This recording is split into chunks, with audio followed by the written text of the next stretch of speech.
As an avid reader, I have been fortunate to come across numerous books that have touched my heart and sparked my imagination. However, there are only a few exceptional works that have the power to transform your perspective on life itself. This book by a Turkish-British novelist and essayist, Elif Shafak, undoubtedly falls into that remarkable category. Hey bookworms, welcome back to Books.com. Let's begin.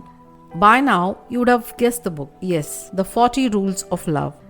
With this particular title, it felt like a book on self-help listicles as in 10 cents on love life or do and don't for love, etc. But I'm glad I was proven wrong. I had my reservations and I'm happy to call them off after reading. Have you ever wondered how a novel can bridge centuries and continents, weaving the threads of ancient mysticism with the fabric of modern life? That's exactly what The 40 Rules of Love sets out to do.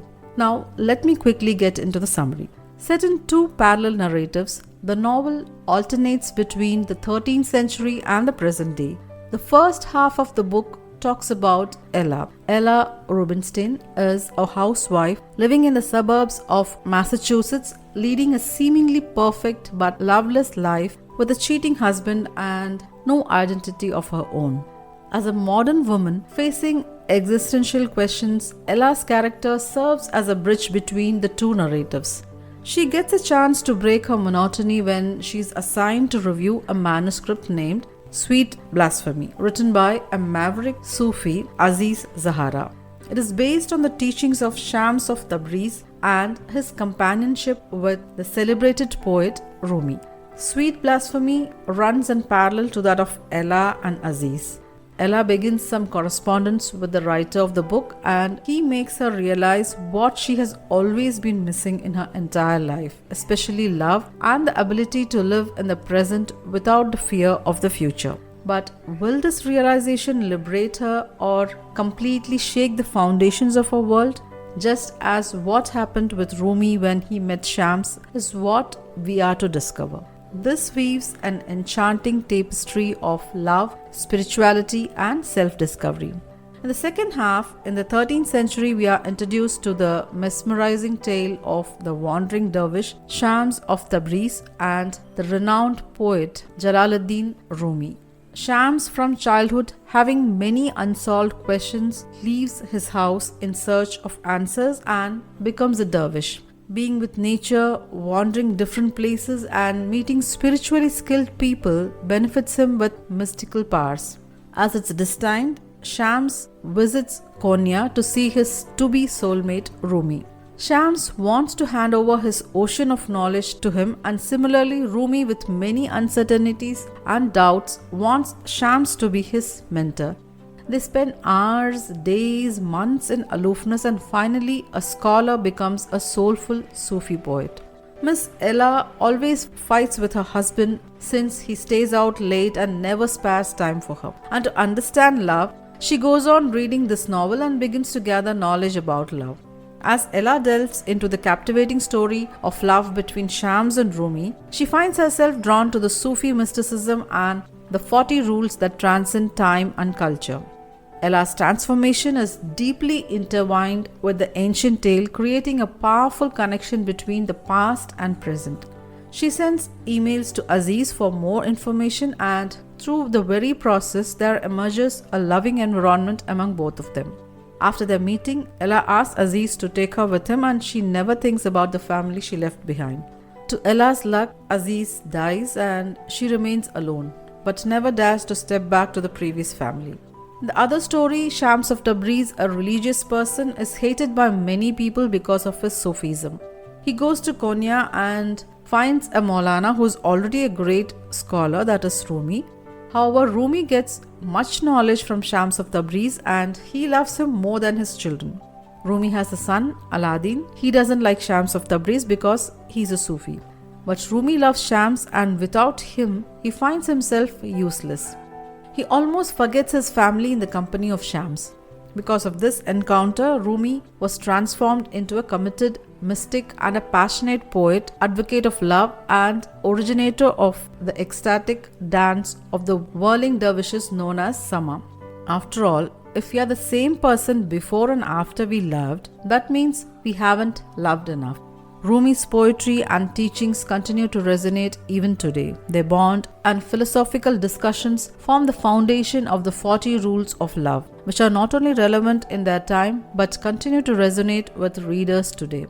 These rules serve as guiding principles for both the characters in the story and readers alike, offering timeless wisdom on the nature of love, faith, and the pursuit of truth. But what resonated with me most deeply was the novel's message of embracing love in all its complexities and contradictions. Here are some of the rules that I personally appreciated. Make your heart your primary guide, not your mind. Knowing your ego will lead you to the knowledge of God. No matter what your destination, just be sure to make every journey a journey within. If you travel within, you will travel the whole wide world and beyond. There are more fake gurus and false teachers in this world. A genuine spiritual master will not direct your attention to himself or herself and will not expect absolute obedience or utter admiration from you, but instead will help you to appreciate and admire your inner self. True mentors are as transparent as glass. They let the light of God pass through them.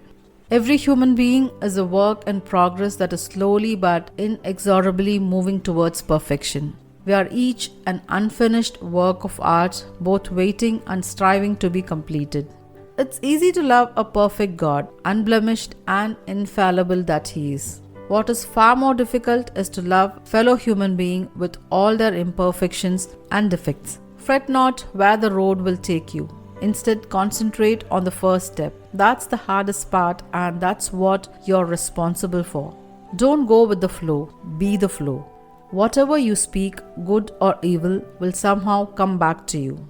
We are no different from a pot. It is not the decorations outside, but the emptiness inside that holds us straight. Just like that, it's not what we aspire to achieve, but the consciousness of nothingness that keeps us going. Through the trials and triumphs of Ella and Rumi, Shafak reminds us that love has the power to heal, transform, and awaken the soul to its true purpose. One of the greatest strengths of this novel is Shafak's exquisite prose. Her prose is rich with metaphors and tactile imagery. Her writing flows like poetry, evoking emotions with every sentence. The characters are vividly portrayed, each with their own complexities and vulnerabilities. Shams, with his enigmatic persona, challenges societal norms and dogmas, inspiring readers to question their own beliefs. Rumi's poetic wisdom shines through the pages, encouraging introspection and a deeper understanding of love. Ella's journey from complacency to self-discovery reflects the universal quest for meaning and connection. Ella's journey mirrors Rumi's transformation through Shams. Both characters undergo significant changes as they confront their beliefs, relationships, and the constraints imposed by society. What really struck a chord with me was how Shafak weaves together the stories of her characters with the timeless wisdom of Rumi and Shams of Tabriz. It's like she's unveiling the secrets of universe right before your eyes. The author has used temporal distortion technique, which was quite prominent in postmodern literature. It means the book doesn't flow in a sequence dependent on time and space. The past, present, and future have to compete with each other to justify the chaos that unfolds in its pages. Now, what sets 40 Rules of Love apart is its ability to evoke a deep sense of passion and meaning in every word. Shafak's vivid descriptions and poetic language transport readers to the vibrant streets of Istanbul and the mystical world of 13th century Persia, immersing them in a tapestry of love, longing, and self-discovery. The 40 Rules of Love explores many facets of love, including self-love, divine love, and the love between individuals. It delves into the intricacies of human relationships, the pursuit of spiritual enlightenment, and the transformative power of love to break down barriers. Shafak effortlessly blends historical fiction, romance, and philosophy to create a narrative that is both enlightening and profoundly moving. Moreover, the novel's exploration of the clash between tradition and personal freedom is thought-provoking. One of the best lines from the book was, "The universe is one being. everything and everyone is interconnected through an invisible web of stories. Whether we are aware of it or not, we are all in a silent conversation. I love this line because it captures the idea that we are all connected, even if we don't realize it. It reminds us that we have the power to impact others and that we should strive to make that impact a positive one. Throughout 354 pages, this book reminds us how much we are lacking in our life over simple things. It elaborates on the power of kindness and how it transforms mankind into a beautiful soul. Compassion, forgiveness, pity, love, friendship, and faith are few things that Shams wants us to adapt to. He doesn't give sermons or lectures, rather just a few simple and sweet rules which can change our whole lives and ability to adapt perspectives. It's only a matter of choice as to how we react to situations. The feelings of each character have been so intricately described that you end up connecting with not one but many of them in parts. Through this journey, we fall in love with Shams of Tabriz.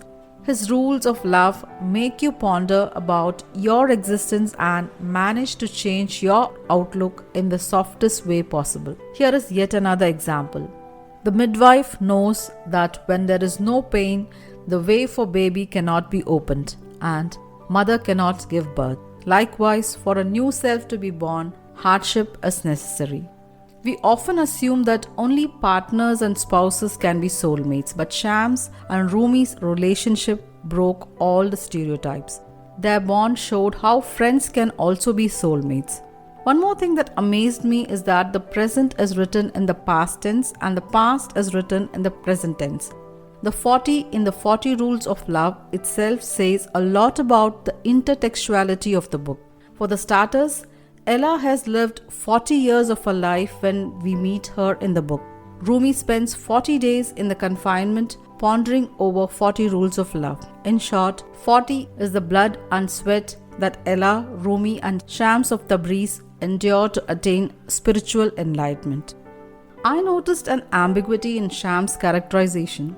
However, all the characters are made up of contradictions and are naturally made up of opposing emotions, but Shams' character has a paradox. That is, sometimes he behaves, acts and speaks that are far from a knowledgeable and mystic person. Even the character of Rumi seemed too passive or excessively influenced by Shams to care about the people who were concerned about him. How can one completely neglect one's family? I also wondered if this was an undercover story about two homosexual men. Let me clarify, I have nothing against homosexuals at all. However, romanticizing a relationship of pure love based on a friendship between two men who have been searching for one another and have had prophetic dreams about one another whilst one is married with children makes me scream, something is off. Rumi's son, his adopted daughter and wife grow to resent Shams, and we can see why. He has come in between a family and has begun to call this man from his dreams my beloved. This story and its characters need major boundaries. To me, a novel about pure love should not cause anguish and have a character that comes between people and claims another married man as his beloved. I felt like the rhythm of the novel slowed down, the falling action began from the middle, but once you start reading it, you won't be able to put it down. That's worth reading a novel, no doubt about it. One more thing that was particularly disappointing for me was the absence of any inspiring female character or characters with strong personalities. I think Kimia's character deserved a better ending. I love the way Shams described religion from Sufi's eye. Didn't judge whether a person was a prostitute, drunk or beggar. He was always straightforward. He always thought that without love, there is no meaning to life. But when Kimia was married to Shams, she loved him, but he didn't. If he always believed in love, then why not give his wife the love she deserved and needed? Why make her depressed to the point of death? When Kimia died, it broke my heart. A staunch admirer and supporter of love should only have given his wife love or at least refused to marry her. At first, I even thought of asking the author why this cruelty and cold-heartedness of Shams, the one who has all the answers about love, towards the very young and innocent girl, Kimia, whom he married. It wasn't even mentioned or discussed by either him or Rumi. Did they slip out of their thought processes? But then I consoled myself saying even the near perfect Shams can blunder. Everyone has shortcomings yet is perfect in his own special way. How it is so easy to judge someone and forget all his goodness. That's where the rule of unconditional acceptance of duality comes into play. I wish the author would have added a few more chapters on the supporting characters, that how they spent the rest of their lives, like Aladdin, did he regret, Kara, and what about Mary, Kara's daughter, and especially Ella. 40 Rules of Love is a story of inflicted passion, devotion, and transition. In the era of fancy dates, romantic marriages, and destination weddings, this love transcends age, time, and space. It affirms how two hearts, two humans longing for truth, can change the multitude of isolation, the altitude of distance, and the spectrum of God beyond faiths. How beautifully they crack idols of convention, hiatus of theologies, and how amazingly they complete each other, blending absence into presence. It nurtures the lovers to encounter their unrecognized, timid, damaged selves in the presence of their companions. The marvels happen when they mutually laugh at the journey of self-discovery and make love in the most wounded hours, as the world is unfavorable and unaccustomed to such tales.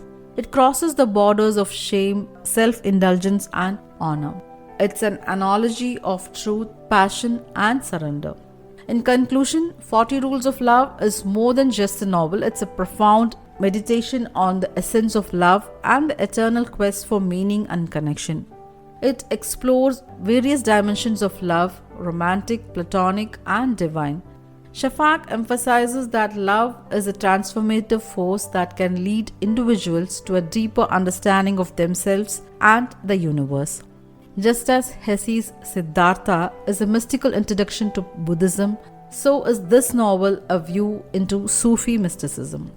This book has a lot of elements of Sufi philosophy, so it might not be everyone's cup of tea, but the message of the book is universal and hence appealing. So, should you read the 40 Rules of Love?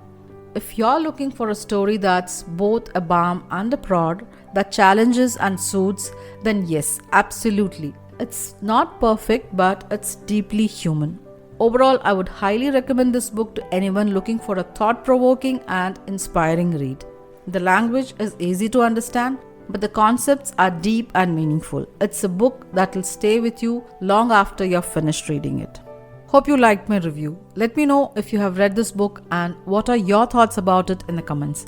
And if you're listening to this on Spotify or Apple, please do rate and review our show. Don't forget to subscribe to my channel Books.com. This would help us a lot to reach more lovely people like you. Thank you for staying tuned till the end. See you in the next episode of Books.com. Till then, sayonara.